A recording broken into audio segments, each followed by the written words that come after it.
Hello. My name's Joe Boss. Here I run the Plan the Profit channel in Discord. We're here to learn more about the world and see if that can help us get better at trading. I got a little book here called The Failure of Risk Management by a guy named Douglas Hubbard. And I'd like to read a little bit of it to you real quick here.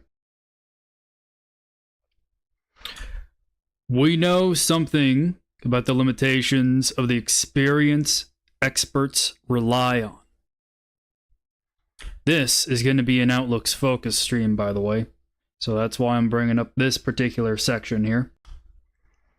In the case of risk management,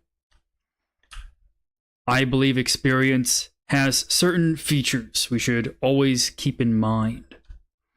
Experience is a non-random, non-scientific sample of events throughout our lifetime.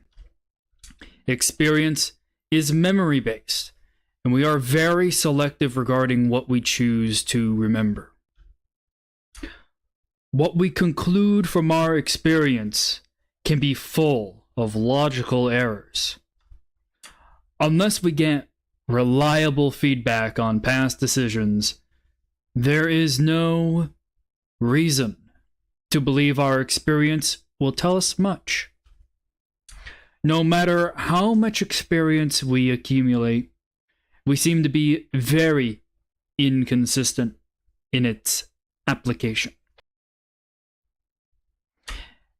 And then it goes on to talk about how one may work on resolving some of those problems with experience.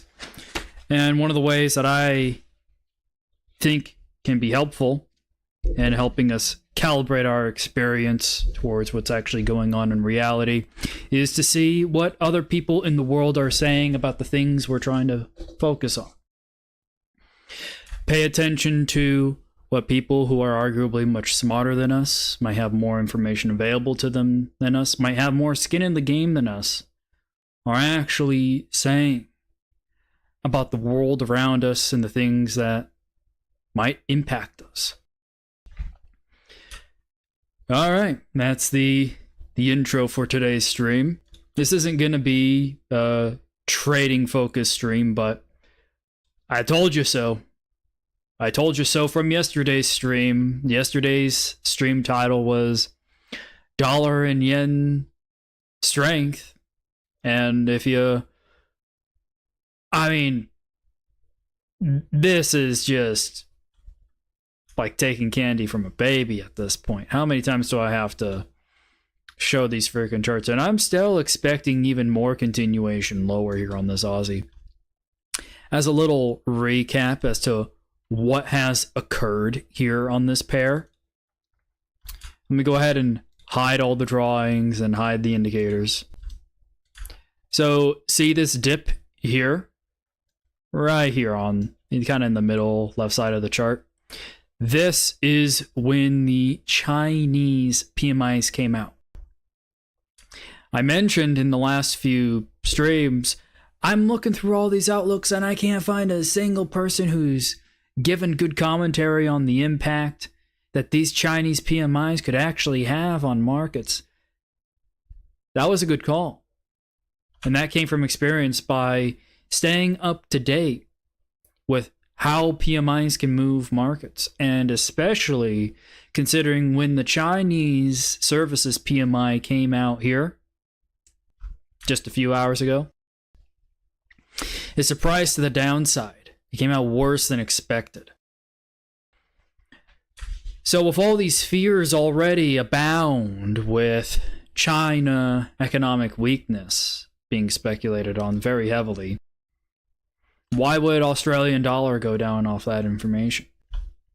Because one of Australia's largest trade partners with import-export is China.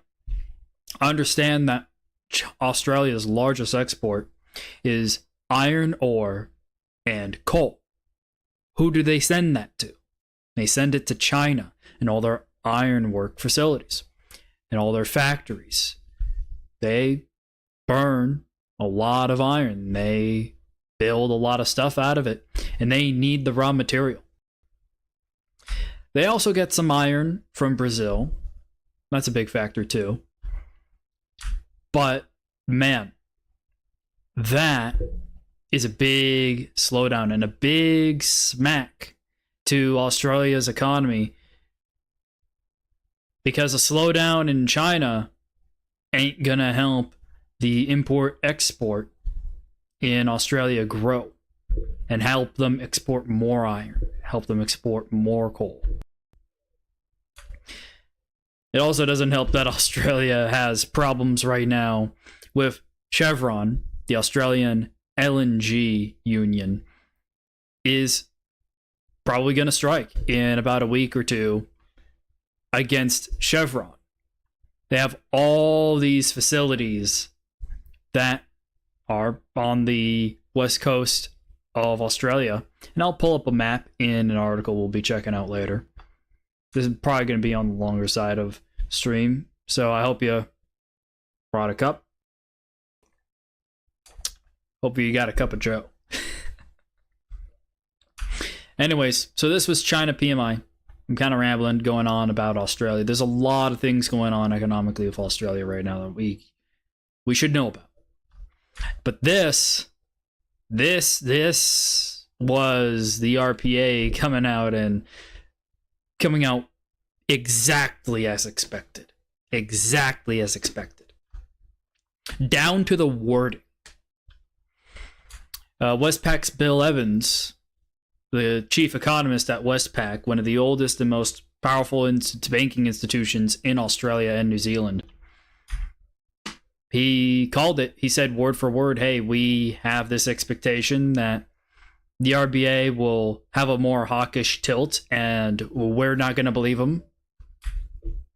RBA's wording had a hawkish tilt, and the market didn't believe him because they still paused. And the China data just before the RBA came out was bearish. And all this information was known like way back here. Way back here. Like Joe, how did you know to go short? How did you know to put on that short? Well, first, I'm taking trades based off of probabilities. So first off, if I go to a 3-hour chart here and go to the prior trading day, oh, look at that. Most of the time, your top for the day comes in right around here.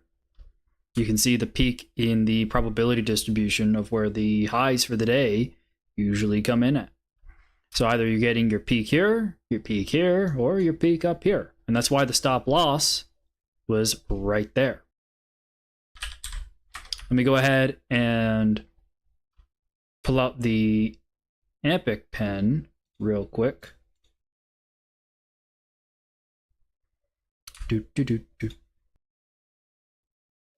Alrighty. One sec.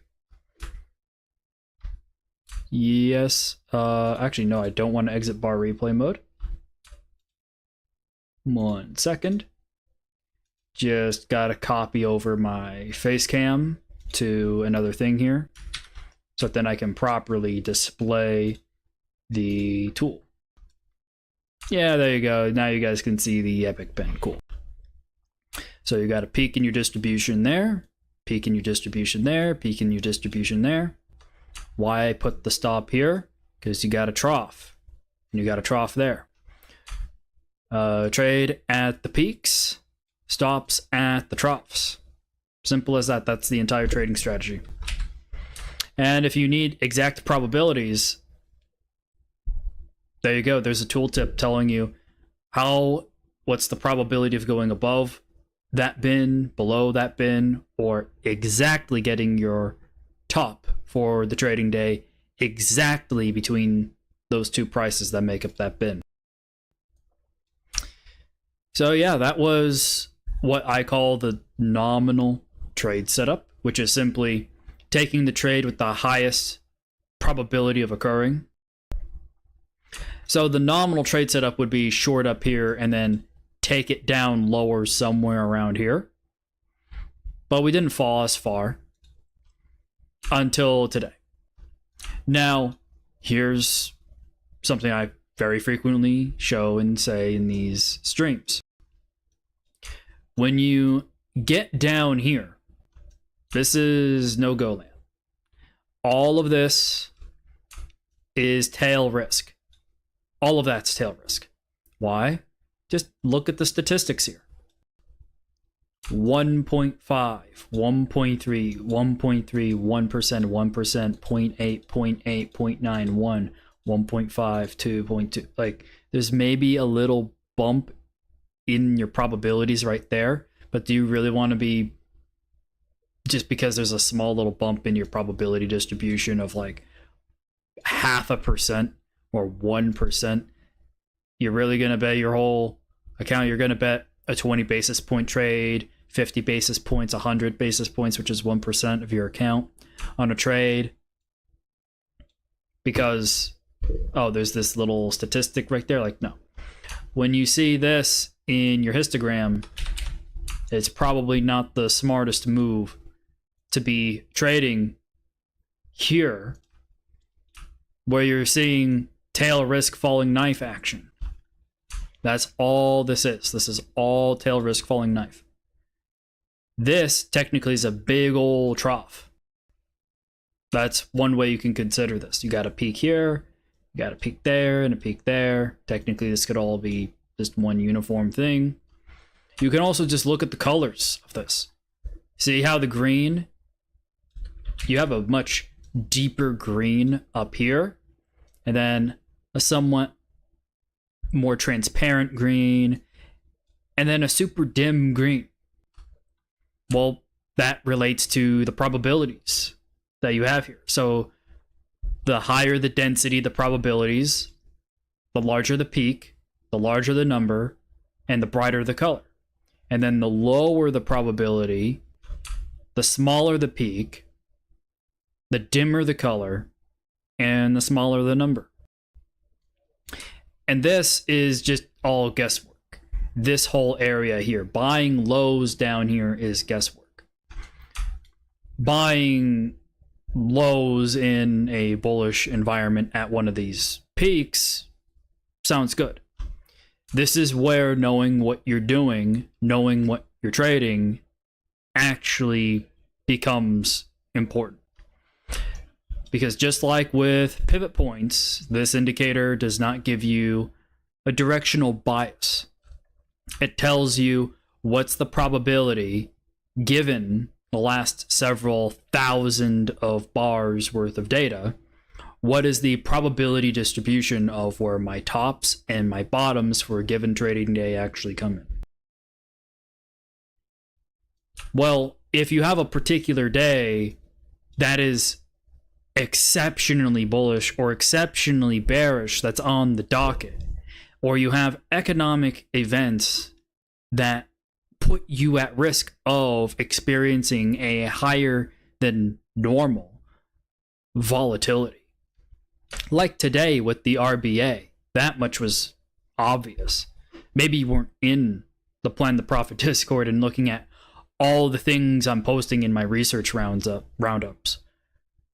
And you probably weren't talking to me or whatever, and not paying attention to the Joe's Chinese PMIs when they came out.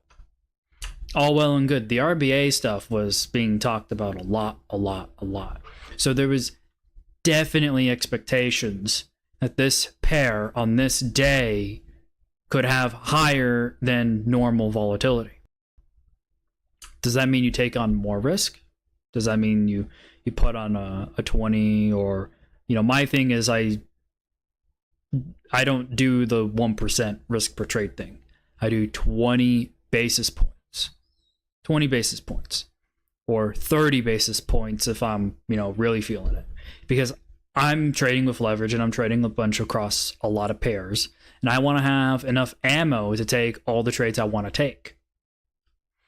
And if you do 1% risk per trade, you end up putting yourself into a position where you can't actually take all the trades you want to take to get exposure to all the opportunities or defend yourself against risks in other trades you're already in. Hedge it. So 20 basis points risk per trade helps out a lot. Also, when you run into scenarios where you're losing 5, 6, 7, 8 trades in a row, sure, yeah, it sucks to lose 1.5% of your account. Let's say if you're doing 20 basis points, you've lost 8 trades in a row. But now consider what would have happened if you had risked 1% of your account on each of those trades and lost 5 trades, 6, 7, 8 trades in a row, which is entirely plausible, especially if you have multiple trades that are all correlated on at the same time. You could experience losers simultaneously. And 1% risk per trade, just, man, the risk of ruin of is non-zero, especially for people who don't really know what they're doing. You know, they're not using statistical indicators, they're not using statistical methods, they're not trying to understand what it is that's actually going on in the markets that they're trading. Anyways, lot going on in the Aussie dollar. I continue to have expectations that this thing will go lower. But for all intents and purposes, trading for the day is done. All the trading that needed to be done today was done in yesterday's stream. All the trading, everything, all the setup was done yesterday. Let's go ahead and run our percent change. Dollar yen. Wow. Dollar yen. Getting pretty close here to going into very thin probability space here on the day. Yeah. Man. Like, sure, there's some pot shots you can take here on the short side for sure. Oh, that's a long. We want short. Let's see here. What would be the setup? Probably, yeah, your stop would have to be, I'd say most conservatively around there. So if you wanted to take the shot on the short, I mean, if I was going to do this, this is probably what I'd do. So let's see how that plays out. The other trade setup that has still done phenomenally well is this one. I've just done nothing but hold this short. And I mean, guys, look, when I say that example of, oh, you could lose 5, 6 straight, look, 1, 2, 3, like, this is normal. And then I had a bunch of stupid little choppy trades here. And then over here, 1, 2, 3. I mean, there's probably a fourth one in there. But you keep taking high probability trade setups that actually have high probability, and you familiarize yourself with the actual things that are moving a market by reading outlooks. It's a lot easier to figure out what the hell is going on. And if the high probability setup you're taking actually has a high probability of working out reasonably within the context of what's going on. Get set up with financial juice, so if any breaking news occurs, you can jump right on it, adjust the position if you need to, based off of what you know about that market and how that new information impacts your future expectation. That's ultimately what makes someone a trader. As soon as a new piece of information comes into their head, they're able to understand how it impacts other traders, how it impacts economic effects going on, literal economic effects. And then they're able to combine, oh, it's changing this thing, these expectations of other traders, and it's changing these macroeconomic effects. That might lead, they come to a conclusion, oh, that might lead this asset or that asset to go up or down. And that's all based off getting new information. But there's a prerequisite that they're already competent in business and finance, accounting, statistics. They understand the economic underpinnings of why an economy is prosperous, what actually makes it profitable, what actually makes it grow, maybe the trials and tribulations culturally and geopolitically of what's going on there. And then they're able to extrapolate all the information that they know about the world and all the information they know about the asset that they're trading and how they're literally trading it and how it affects other people. And they're able to more easily extrapolate, oh, obviously that would make this asset go up or down. Obviously, because of course, you know, when you take in all this information that I know, that I've learned from reading these outlooks, that I've learned from getting competent about how economic events and the probabilities of them actually surprising to the upside or to the downside could potentially move an asset after I've learned all these things. Yeah, I think I got a hang of it. Oh, we're at a peak in our high distribution. Well, maybe I'd take a shot here if I already have the expectation we're going to be continuing to move lower over the next month, 2 weeks. Expectations can change fairly rapidly. And even when you're set up quantitatively with all this macro data, you still have to formulate a model for all of these countries on how to interpret that macro data.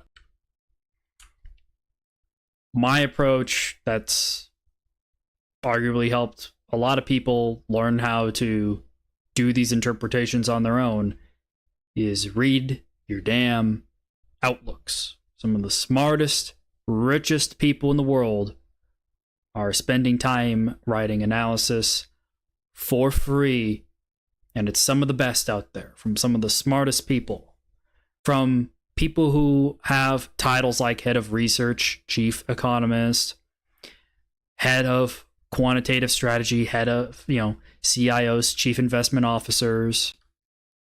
You have some of the smartest people who are responsible for some of the largest sums of money and, frankly, the welfare of lots of people in their hand. And people want to know what they're thinking, because what they have to say can move a market, because they are the market when you have that much money. So it's important to know what it is they're looking at, what are the opportunities that they see, what are the risks that they see, and relate with why they have those expectations. Understand what the underpinnings, the assumptions are for their thought process. But again, the more you learn about the world, the better you can get at trading. The stuff gets very straightforward when I put it this way, right? Like, oh yeah, of course if you follow the smartest people in the world, and of course if they're writing free stuff, you just read what they have to say, and of course if you just follow what the guys who actually have the money think is actually going to happen, you'd probably find some baseline expectation that would be representative of what could actually happen in markets.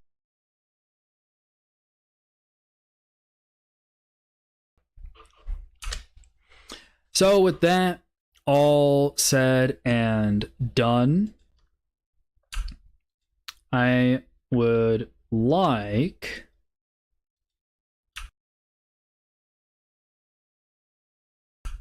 a little bit of this. There we go.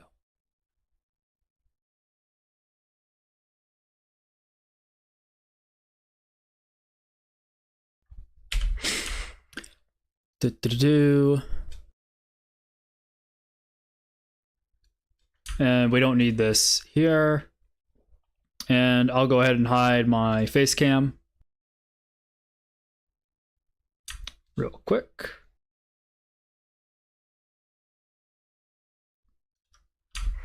So we got a few things on the docket today. We here.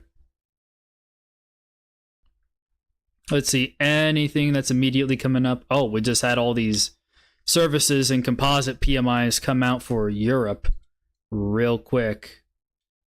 I mean, we're already looking at euro dollar. So let's go to a 1 hour and let's see. All these PMIs came out at midnight here, my time. And look at that, we sold going into those bit of economic events. Oh, there we go. Now I'm hidden. I just want to give enough room for you guys to have a dual view here. Oh, and ain't that nice? Here's a peek in our distribution, right?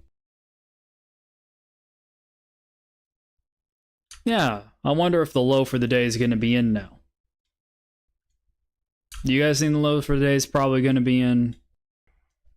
I mean, if I had to take a guess, maybe for today, yeah. Well, let's go ahead and try this out. I'll go ahead and put a drawing here, right at the current price. And let's see here, 2.6, 1.7. We want our stop like that, and then this gets held to the close of the day. So the way I like to set these stops is from where the lowest point is here, I try and calculate 5%. So 5% total probability from this level here. Now that's if the probabilities are dim. If the probabilities are brighter, I'm gonna use more like 10%. So when you're in the denser areas, I mean, when I'm in the denser areas, I use 10%. And when I'm in the dimmer areas, I use 5% distance. So let's go ahead and continue going down the gamut of what's happened so far. So the UK data surprised to the upside. So let's real quick make a prediction. Is euro pound higher or lower? Based on those expectations, I would actually say lower. Oh, it's almost like if you actually know what you're doing, you can tell how a market's gonna move ahead of time or something. Oh. Yeah, and this trade actually is still in green technically. Yeah, it's almost like if you actually understand what you're doing, you can make money or something.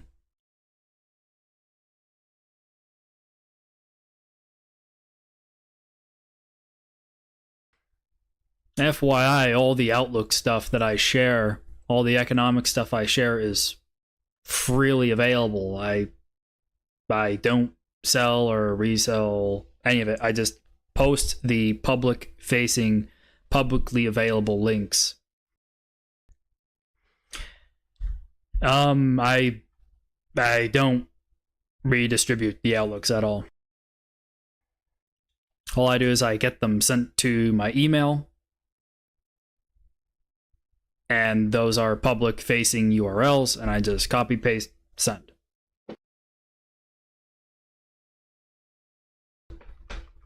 So let's see here. Yeah, probably top for the week. Yeah, probably the top for the week. So that trade's probably done. No, it is probably donezo. Yeah, I would be careful once you start creeping towards, what is it, 85.3. Yeah, once you start creeping towards 85.3 here on euro pound, I'd be careful about moving down to 85 flat. But that's not a huge movement. That's not a huge movement. And see, I can be wrong. There was an expectation lower and it didn't show up. Oh my god. Whoa. That is nutty. Wow. I wonder if that was a range probability setup. Oh, hold on. Let's replay one more time. I don't think it was. Unless it was a monthly. Oh my god, yeah, that was a monthly setup. Yeah, that's your top, likely top for the month. And that actually is the proper stop for it.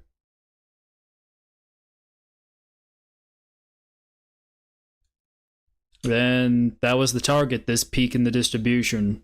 And then it went sideways. And now it's... Oh, wow. Check that out. Yeah, check that out. Where that low in the distribution came in at. Man, this is the power of having this indicator. Makes you wish you had your limits on.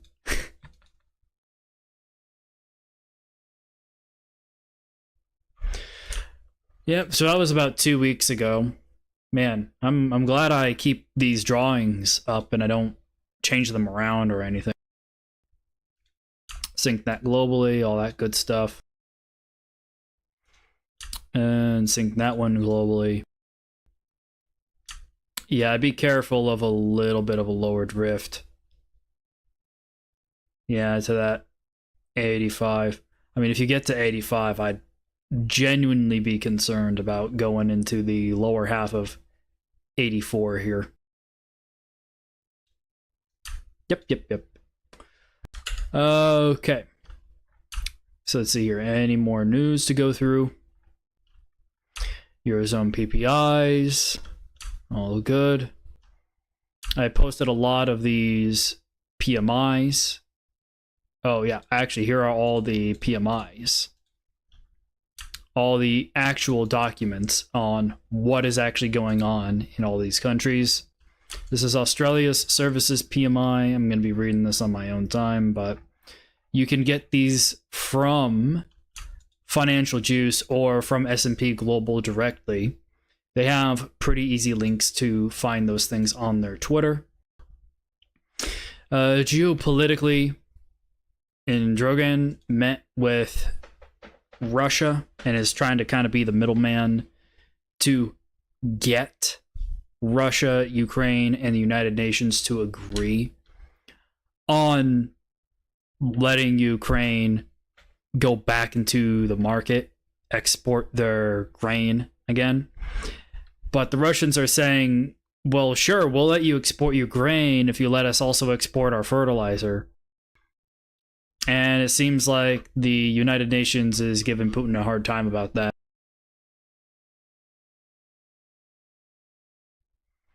So you can read this in the geopolitics chat in the Discord. This is actually one of the articles that's mentioned in the research roundup that I posted.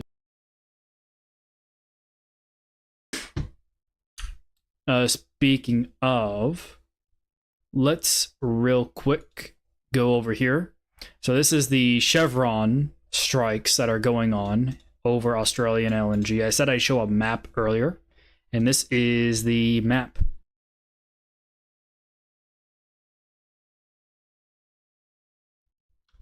So here's a closer view of it for you guys to see. So these are the oil rigs. And you can see these are the dates that they're expected to strike. So there's 1, 2, 3 locations expected to strike that are Chevron operated. And then there's another company called Woodside operated. Well, these are the companies called Woodside, and they operate those facilities. And they are coming to terms with the unions at those facilities. So Chevron taking a bit of a hit here, but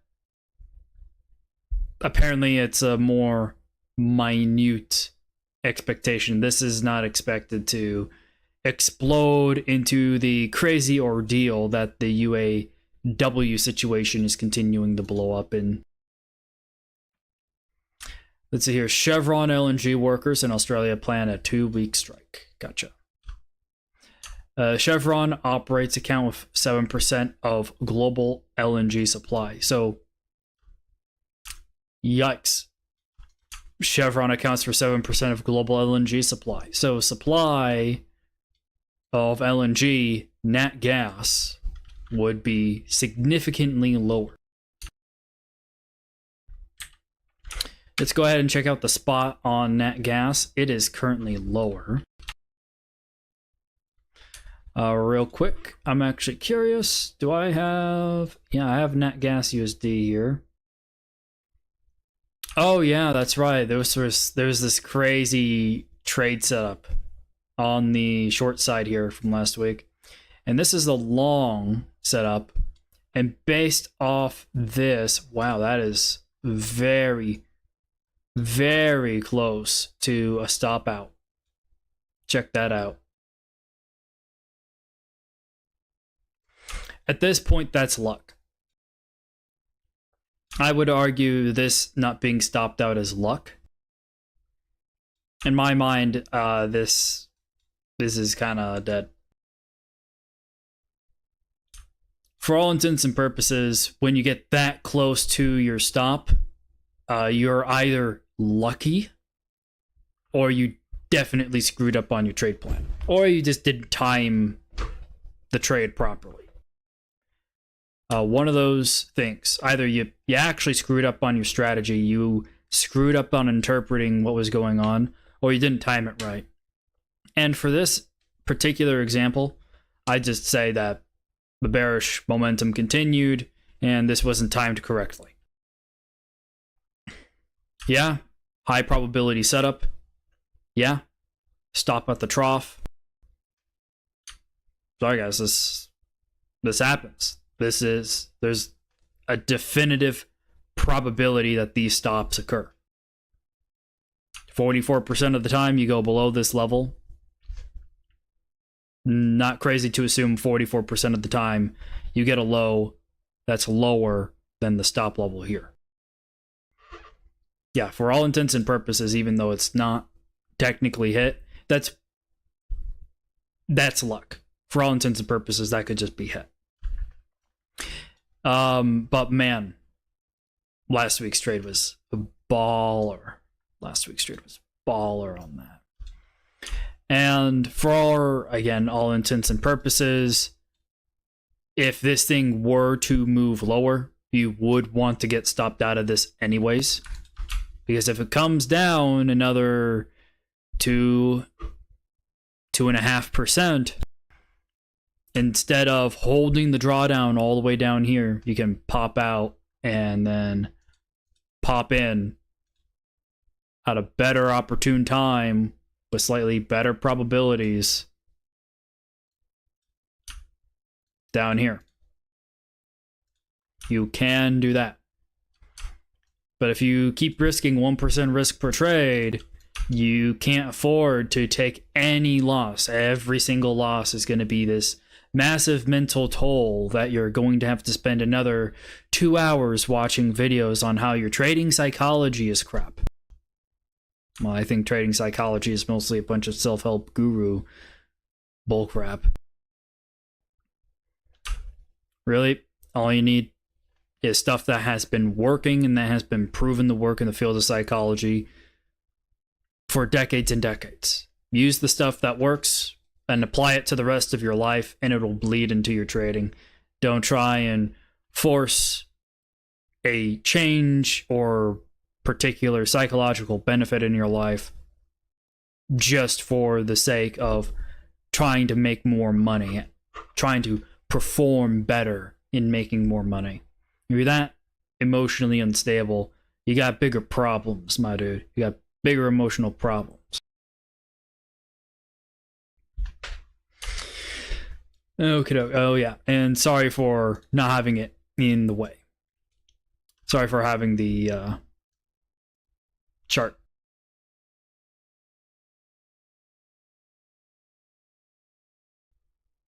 All right, let's continue here real quick. Is this the UAW article? Yeah, this is the UAW one. So this is the latest article that I have on new information of the United Auto Workers strike. The strike negotiations between GM, Ford, and Stellantis, the negotiations before the strike officially begins is September 14th. Let's see here. Oh, they actually mentioned Tesla. Tesla is interesting because they have no union workers at Tesla. They have successfully been able to stave off the union at Tesla. So this is just interesting. The automakers, which are making billions of dollars in profit, have dismissed the UAW's wish list.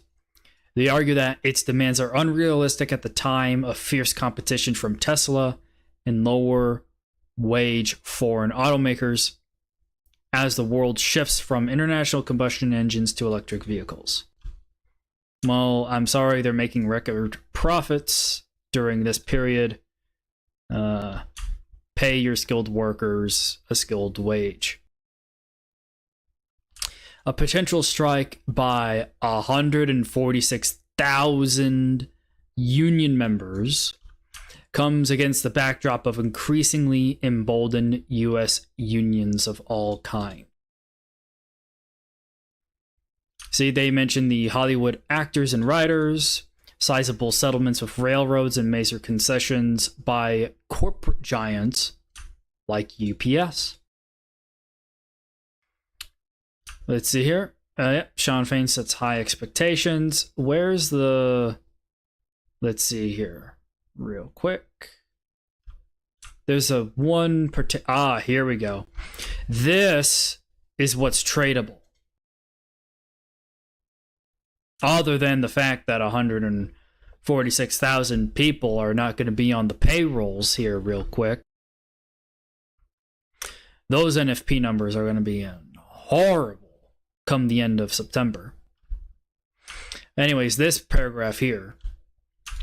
On the other hand, if a strike lasted even just 10 days, it would cost the three automakers, again, GM, Ford, and Stellantis, nearly $1 billion per 10 days that they're on strike. The Anderson Economic Group has calculated that number, and it comes from the comparison that during the last strike by the UAW, they were on strike for 40 days. And GM, just GM, lost $3.6 billion. So this $1 billion every 10 days could actually be closer to like $2 to $3 billion in that range for every 10 days they're on strike. Because every auto worker could theoretically lose a little under $1 billion per 10 days. That was the last time GM went on strike. This number could be more. This number could actually be larger now. And this makes me think, why wouldn't they give a bit more concessions in their negotiations in these auto companies? Because they stand to lose billions and billions of dollars, if not potentially tens of billions, considering this $3.6 billion was just against GM. They're doing three.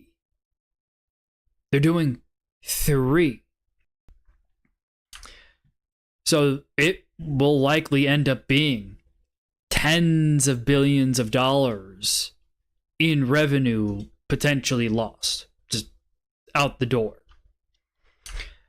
And you got to think rationally, like, is it really worth losing tens of billions of dollars in economic output and production and profit potential just for something that might only cost like $1 billion extra a year, if that? Maybe only a few $100 million for all those workers. I mean, sure, it might cost a few billion because we're talking and 46,000 people. It might cost them $2 billion to give the UAW their concessions. I'm not sure. Maybe GM, Ford, and Stellantis have done their own valuations and determined that the money that they would lose, the tens of billions that they would lose, is actually less than what they would have to pay out to the unions. So they'd be willing to wait it out and actually lose that just straight up. And it seems like that's the case that the automakers are going with. Now, come December, there is some expectation that a lot of these union things going on right now, like with Hollywood and with the UAW, especially with Hollywood, that you're going to have a lot of people who want to buy Christmas presents, who are going to really want to spend money come around December. And all these Hollywood producers and all of these auto manufacturers are going to come out in full force come Thanksgiving and the first 2 weeks of December, effectively offering meager bonuses to everyone. And the most desperate and poor people who cannot survive or are not satisfied or comfortable with the life that they have with the union stipends that they get for striking. Because when you're striking for the UAW, you get about $400, $500 a week. You don't get that much money for striking. When you were making like 5,000 or 6,000 or 3,000 or 4,000, your pay can get cut quite significantly. However, one of the reasons that's helped motivate a lot of these strikes is that people are only getting paid maybe $20, $25 an hour. So knocking off $1,000 off of your monthly pay might hurt a lot, but in the prospect of having to forego that only for maybe 1 to 3 months to wait out and force your employer to effectively pay you more, it's a gambit that a lot of people are worth, that people think is worth their time and reputation, that they're willing to play it.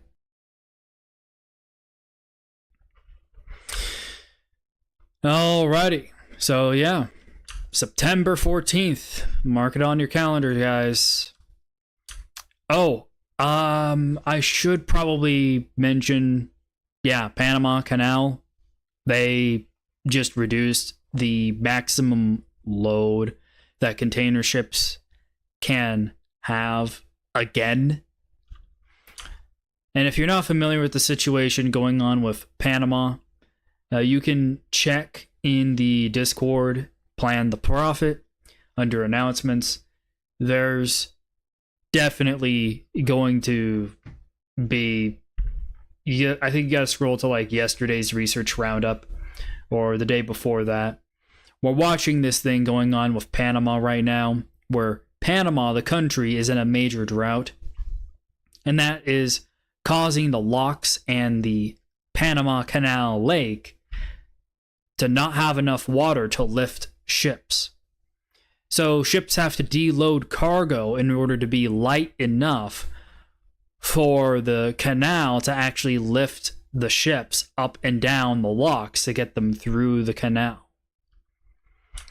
And this is causing billions of dollars in delays and huge bidding wars now for slots to get into the canal. With that in mind, understand that 70% of all the traffic that goes through the Panama Canal is directed to or from the United States. And specifically, 40% of all the container ships that go through the Panama Canal are destined as consumer goods for the East Coast of the United States. Guys, the premier experts, economic experts on the Panama Canal, who are talking to the companies who are running the shipping containers, transporting all these consumer goods to the East Coast through the Panama Canal, they're already saying, yeah, we're probably going to see this drought go on for several more months. And we will have to pass on the additional costs that come from having less cargo available. Because if you have this big container ship and it used to hold, let's say, 100 containers, now with the drought in Panama forcing you to unload your cargo because there's just not enough water to lift your ship through the canal, you have to unload some of your cargo. Maybe you have to unload 10 containers, 20 containers. Well, now suddenly that container space is more in demand because there's a smaller amount that you're able to get through the canal. There's less volume going through. So now you're having bidding wars and an escalation of pricing for getting onto these container ships because less can be moved through the canal. And those higher prices for shipping these container ships with lower volumes is going to be passed on to the consumer come October, November. We will see it in inflation. So you have the UAW shutting down key auto manufacturing facilities. 146,000 employees, union workers, are going to go on strike come the 14th of September, which is going to mean there's going to be a smaller supply of new cars available. And when there's a smaller supply of new cars available, people who want to spend money on a new car, and they have a set budget for that, suddenly aren't able to afford the car that they want that's new. Simply because when the supply of new cars gets reduced, same thing with the shipping containers. The demand for the smaller supply forces a price increase. So the people who had a fixed budget to buy a new car around November, December are suddenly going to find it harder to get loans or pay for those new cars because they're more expensive than they anticipated, which is going to move some of that demand into the used car market. We're going to experience something as far as auto car inflation similar to what we saw probably in 2021. And if you recall, if you were trading during the period of 2021, that auto prices were a considerable component of trying to forecast the next CPI number. Everyone was trying to use all these auto manufacturing, used car and new car manufacturing, high frequency economic series in order to try and more accurately forecast changes in CPI. And it largely led to fairly accurate CPI calls. And I have a feeling that the few people who are adept, who were adept at that analysis, will probably have another window of time where they'll be able to, with relative accuracy, maybe be able to do some some call outs on how big the next inflation number is going to be or not. So you have that going on with the UAW, and now you have this stuff going on with Panama. Consumer goods are going to inflate because of that, just straight up. When things get more expensive to ship, those costs will get passed down onto consumers. And there is one more thing. The student loan repayments are starting up again also come October 1st. Which is also going to reduce the total amount of money households have and that consumers can use to spend on goods. So you're going to have lower demand, higher prices, also lower supply. Like, the volatility going into November and December, January and February in the coming months is going to be freaking ridiculous. You know, there will be some smart people trying to make forecasts and calls, but there are so many moving parts that if they prolong, right, if these strikes and this drought in Panama and student loan, obviously the student loan stuff's going to be around for years.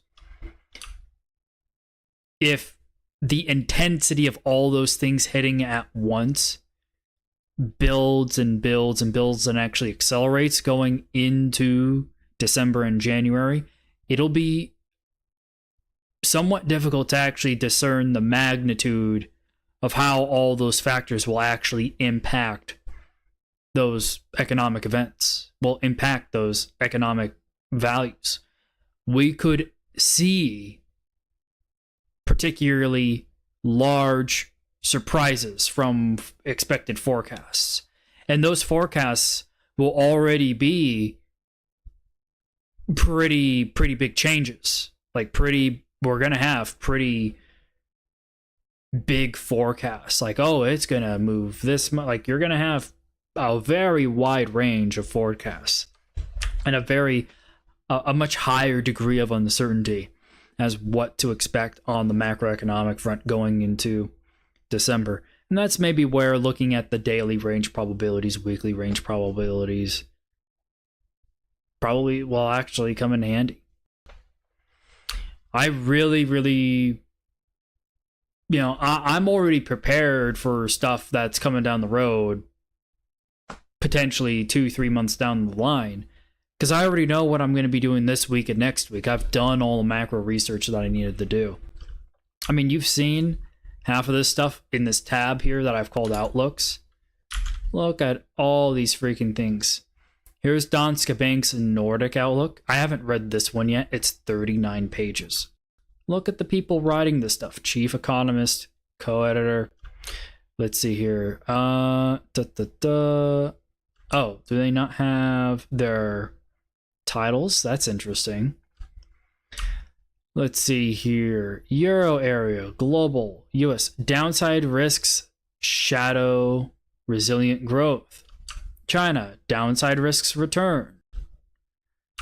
Global, the landing continues. So they have a more positive expectation. But these people focus on the Nordic countries, Scandinavian countries. Here is, I think, ANZ. Overseas trade indices, all the good stuff when it comes down to specific expectations around New Zealand. You can read all this stuff and get access to all these outlooks in the Plan the Profit Discord, all the publicly available facing links. And this is actually a geopolitical outlook, talking about actually how the right-wing party in New Zealand is currently taking the lead in the New Zealand election right now. I actually have this video from Roy Morgan, and they talk, I think, around, let's see, no, that's not it.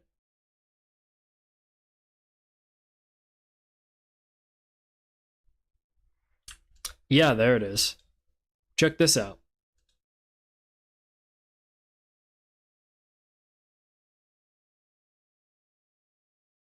And a majority of seats at next month's election. This right-leaning coalition is now 12.5 percentage points ahead of the governing Labor Greens coalition that are on 36.5%. Holy shit, they got a 12-point lead. The right-leaning National Party in New Zealand has a 12-point lead over the left-leaning Labour Party.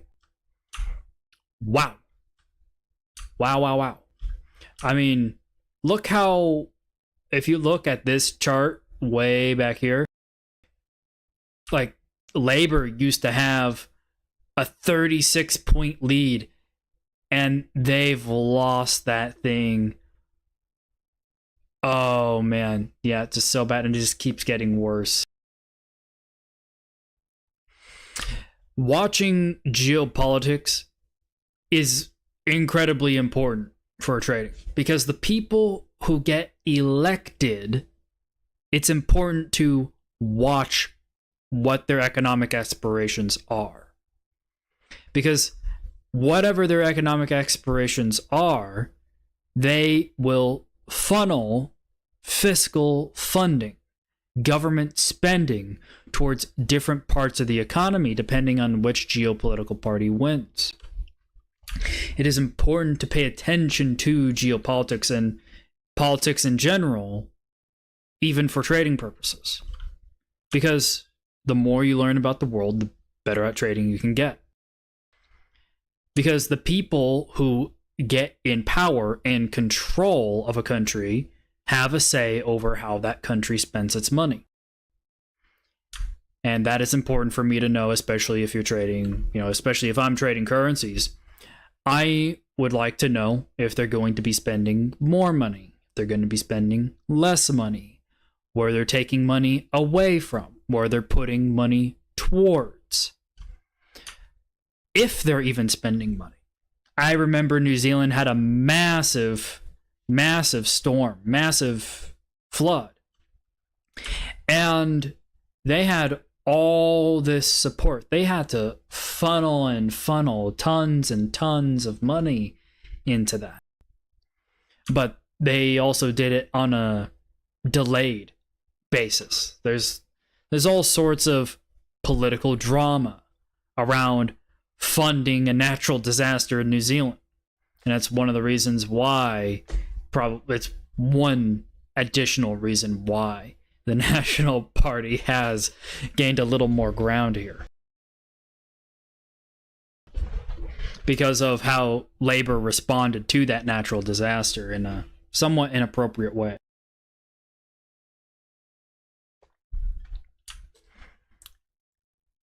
So you have to pay attention to politics. You have to understand why people have those expectations around politics.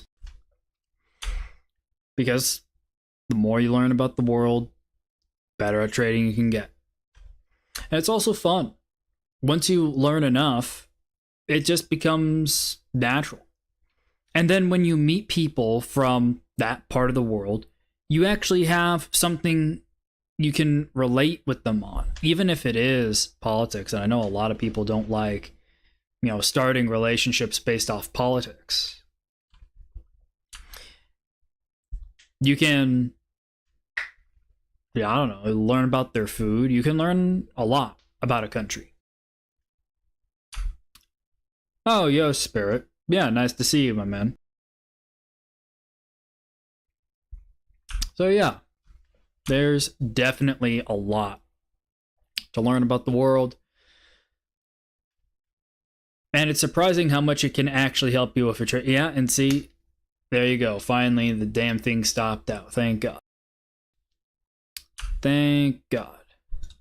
Now we can kill that, go over here. I mean, I'm very, very used to, okay, that 20 basis points didn't work out. Let's go on to the next one. Let's go ahead and bring up, oh my God. Oh man, yeah, check out that Aussie.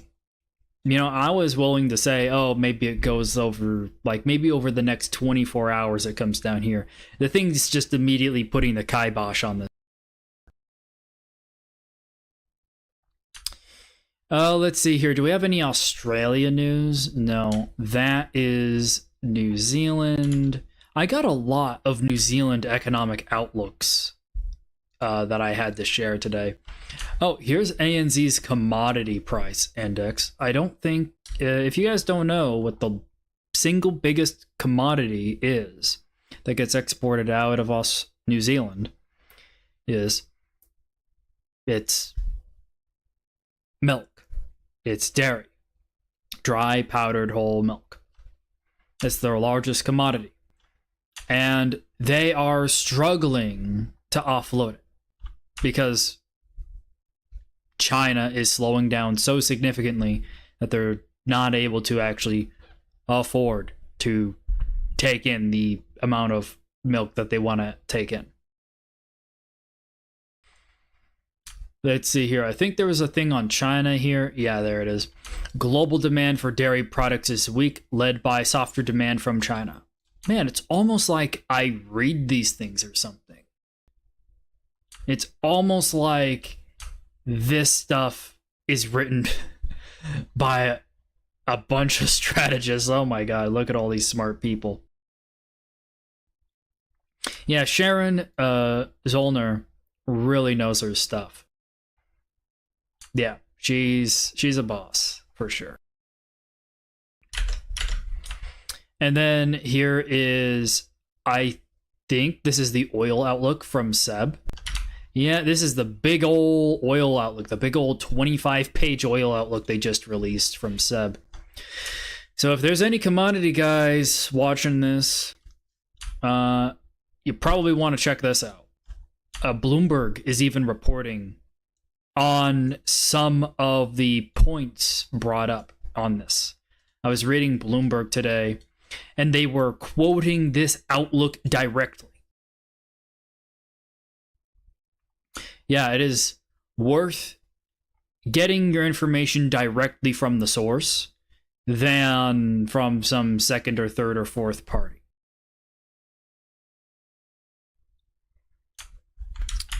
So we'll keep going. Let's see here. Oh, this is the IEA oil market. And then this is New Zealand expected to go lower. Yeah.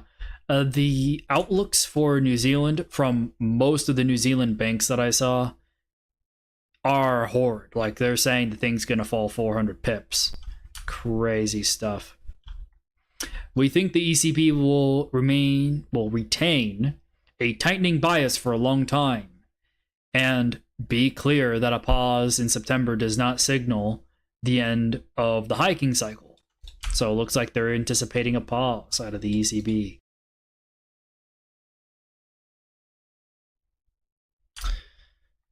Yeah. I posted this one as well in the Outlooks channel. Feel free to read this one now. Stronger dollar now, somewhat weaker later. Oh my god, you know, it's important to read this stuff carefully. We expect falling inflation and lower interest rates to support economic growth next year and into 2025. So nothing over the rest of this year and nothing probably in the first half of next year. God. You know, why don't you put things... give us the short term first and then speculate on your long term later. Because your long-term expectations are always going to be more inaccurate than your shorter-term ones. Your shorter-term expectations, like over the next few days to next few weeks, are always going to be more accurate than your expectations out 6, 9, 12, 24 months out. Just too much stuff can change in the span of a couple of months.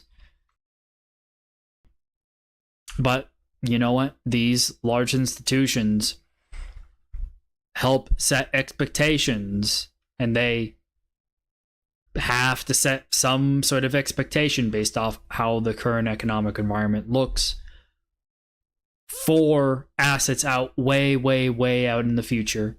Believe it or not, some people actually have business needs now that require them to know prices 2 years from now. So having these forecasts actually does serve a legitimate business purpose other than just random speculating. It's not just them throwing numbers at a dart and saying, oh, it is somewhat that. These are fairly inaccurate, but they do have an actual market function. And more stuff on the yen. Oh, hello. I'm going to copy that image and post that in the FX channel. Let's see your trade.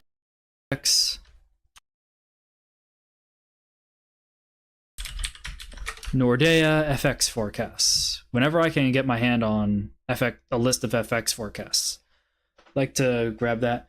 Really? So they're actually expecting dollar yen to strengthen over the next 3 months by about 200 pips, which is not the consensus at all. Most consensus expectations here on dollar yen is actually like 500 pips lower, like 142. Let's see here. Wow, they're also expecting a 400 pip rise in dollar CAD over the next quarter. And then a fall off going into 2024. Yeah, just there's so much you can interpret of the expectations Nordea has for several economies and how they view and what they expect just by looking at this set of expectations here. So yeah, I highly encourage you guys to read this stuff in way more detail. And then we got some more geopolitical stuff here. This is Australia's new investments and long-range strike capabilities. It's very useful to stay up to date on geopolitical information.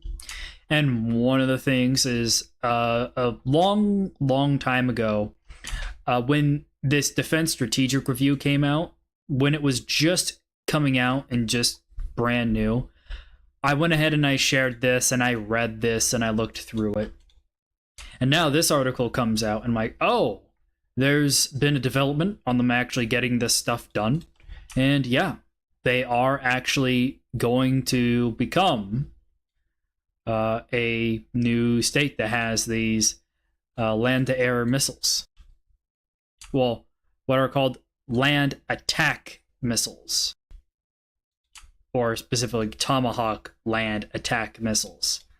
The TLAM, Tomahawk land attack missiles. So this is, you got a boat and a missile on it, and the boat fires the missile onto land. And the missile is built in the United States, and the Australians are paying about $1.3 billion for it. In Australian dollars. It's about 850 million US dollars. And then also from the IISS, and as an FYI, the IISS stands for International Institute for Strategic Studies. This is a intergovernment organization or international government organization. They do geopolitical analysis on several countries around the world. They focus on NATO allies. And this is how Ukraine's deep battle is preparing the ground for success. I mean, everyone's going to have opinions on Ukraine. I have a more gloomy expectation about my expectations for how the Ukrainian war is going to turn out. I think until Ukraine and Russia become a little less ideological, over time, as sort of this war of attrition goes on, new minds will come to the forefront. New people will be put in positions of power, frankly, on both sides. Who knows? Maybe one of the things... I have a conspiracy theory speculation that one of the reasons why Prigozhin was, It's very common to assume that Prigozhin's plane was shot down by the Russian government, but people are always wondering why. And my speculation and my conspiracy of why Prigozhin's plane was shot down by the Russian government, and that's a conspiracy, right, is that the Russians were already in talks with the West about trying to negotiate a proper peace where Ukraine is not a part of NATO. And a part of the negotiation was you have to take down Prigozhin. You cannot have Prigozhin around. Go take out Prigozhin. And maybe the deal was too good for Putin to pass up, and maybe there was some form of concession by the West that will develop over the next few months. Who knows? But that's just speculation, and that's just conspiracy talk, and that's just my brain running wild. I have no information to keep that up other than just me dicking around. Anywho, also I'm going to turn on my camera again. Hey yo, you guys. Man, the stream's been going on for a while, about like what is it, an hour and... No, it hasn't been going on for an hour, has it? Yeah, wow, it's been going on for a hot minute here. Definitely more than an hour.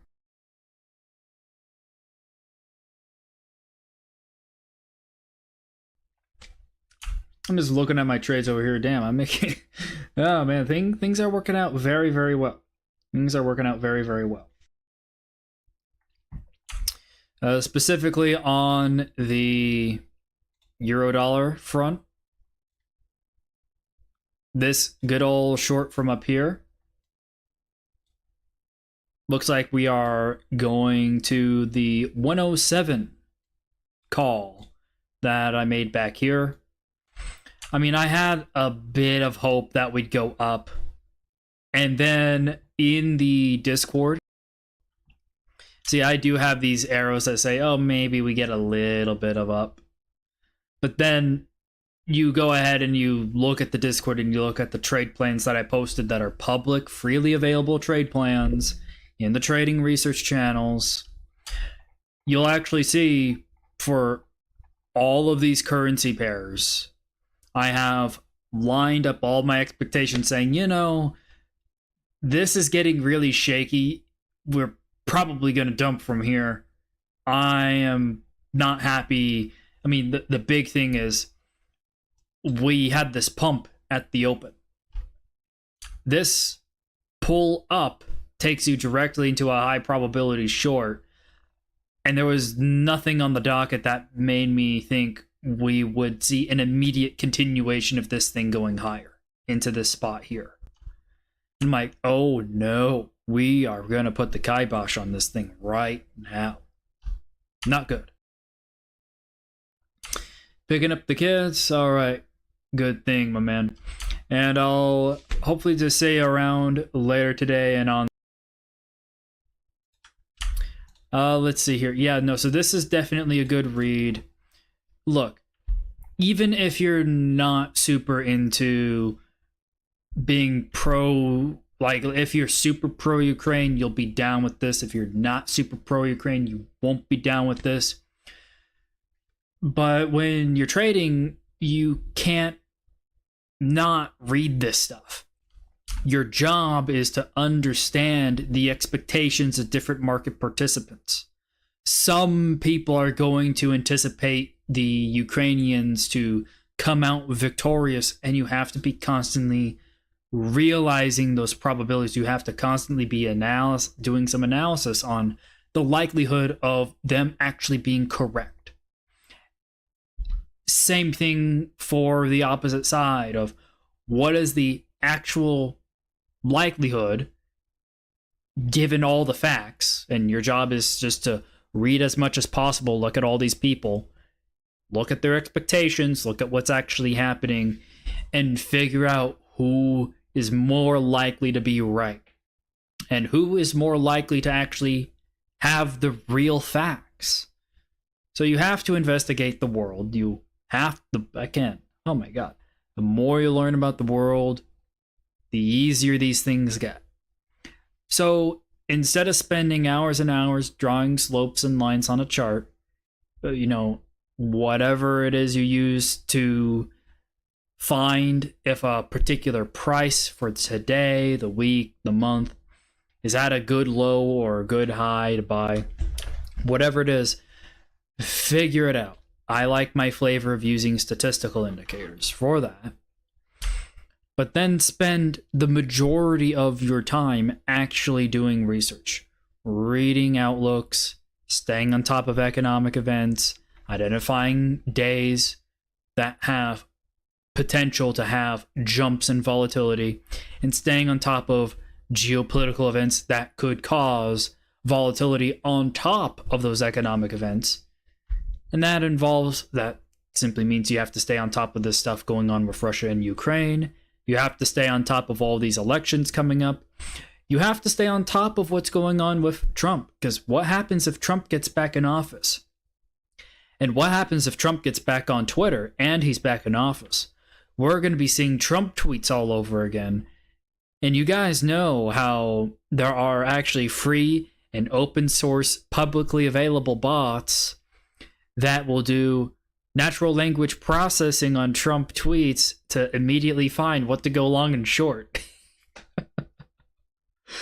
There's some cool stuff if Trump comes back, some cool trades to put on. Let's see. What time you start streaming? I started streaming about an hour and a half ago. Usually I start streaming at 4:30 Pacific, but today I started streaming earlier at 3:30 a.m. Pacific. So I've been going for a hot minute here.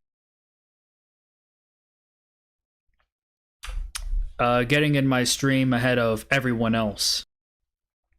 So as soon as people wake up, they're like, oh shit, Joe's up.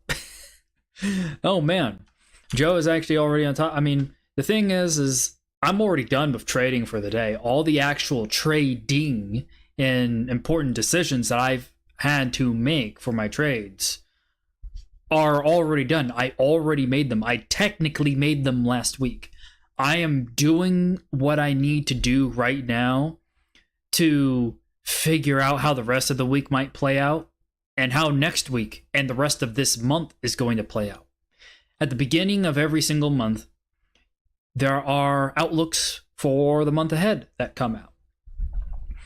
And not only that, but as new information comes out about major events going on in the world, like the UAW strike, like the Panama Canal drought, like student loan repayments, and then all the stuff going on in Europe, and then the G20 summit, there is so much to be knowledgeable about and pay attention to that could cause a market to go up or down, that you just have to just be generally knowledgeable about the world and what's going on, and be ready, willing, and able to take on new information from a squawk chat, from your email, whatever, however you're doing your research and staying up to date with the latest information.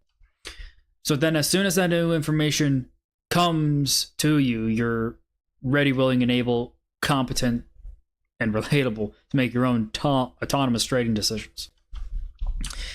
It's really, really important that you're able, as soon as new information comes in, to on your own figure out, oh, that's going to change these expectations of those traders and cause this economic indicator to go up or down. And therefore, that probably will have some net effect on XYZ asset ticker. It's important to understand how the world is interconnected, and it's not really that hard to figure it out, especially if you have other people you're hanging around who are also doing exactly the same thing and talking about it. I'm just the one guy running the community, kind of at the helm, gathering the information and sharing it. And all this stuff is publicly available information and freely distributable. So there's no problem here with just getting it all out to you guys. This is the matter of who's actually reading it, who's reading it in the way it's actually meant to be, who's actually literate enough, competent enough to read it. And then figuring out, okay, how does this actually relate to what we're doing in our markets? How could this change expectations of various market participants? Just figuring out how the world works, simply put. And that's a far more enjoyable and sane way of approaching how to trade than guessing, than effectively guessing.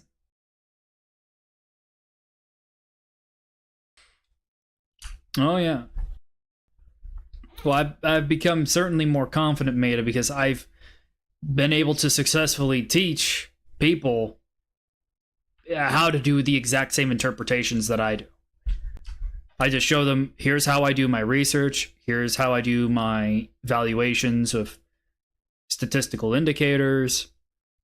I've properly broken down the process of, at least as closely as I possibly can, on how to duplicate how I trade, how I come to my trading decisions.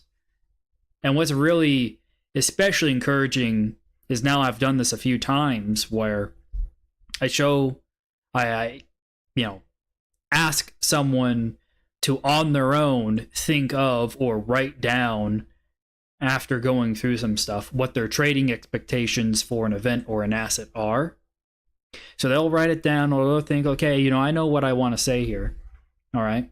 And then I'll go ahead and give my interpretation and my expectation without hearing what they have to say.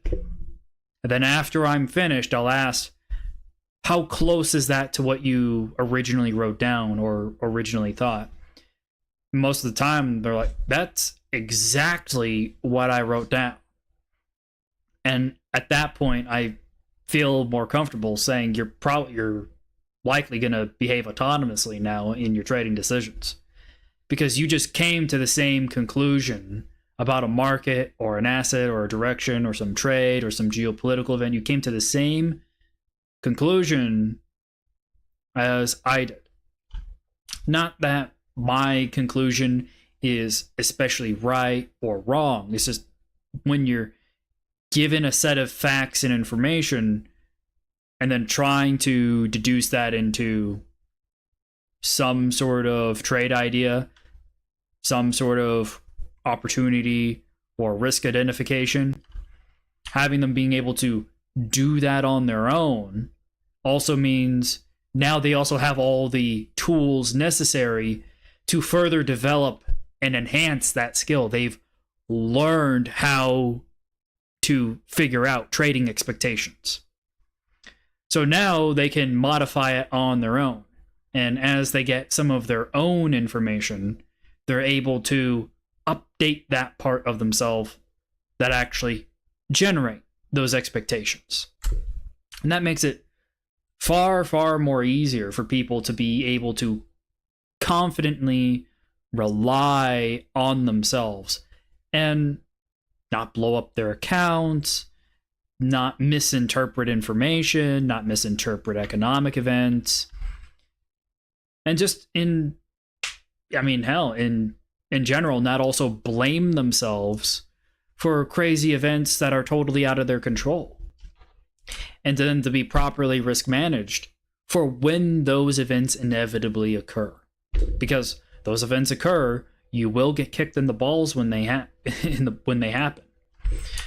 It's just a matter of always staying proactive. Always staying proactive. I mean, I can go on and on and on about this stuff and explain it, 5 ways to Sunday. But yeah, I'm very happy to hear that you're getting better at reading those outlooks, Meta, for sure.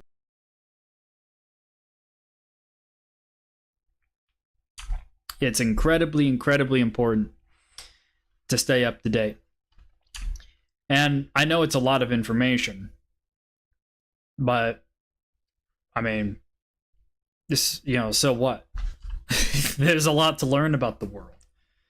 Just the stuff that comes down the outlooks is like a fraction of all the knowledge in the world.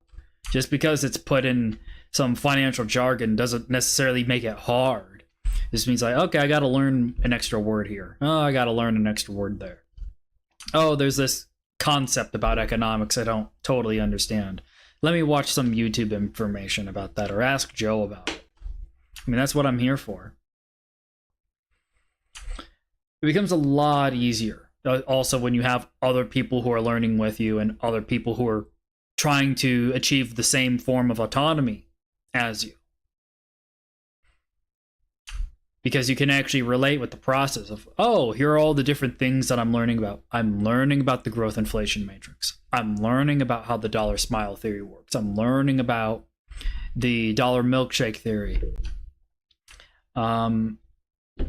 There's all sorts of macro and micro economic and financial theories that are incredibly useful to know and absolutely applicable in many situations in trading. Just absolutely. Again, the more you know, the easier it gets at trading. Alrighty, I think I've been going on for long enough. I think I was pretty thorough today on my just skim through all the outlooks. Today was super straightforward for me. All the hard work was done last week, and yesterday was kind of a warning. I was thinking, oh, it's Labor Day, I'm not going to do a live stream. But then I looked at all the charts and I'm like, oh, I really should just do a stream here real quick, because this is not looking good.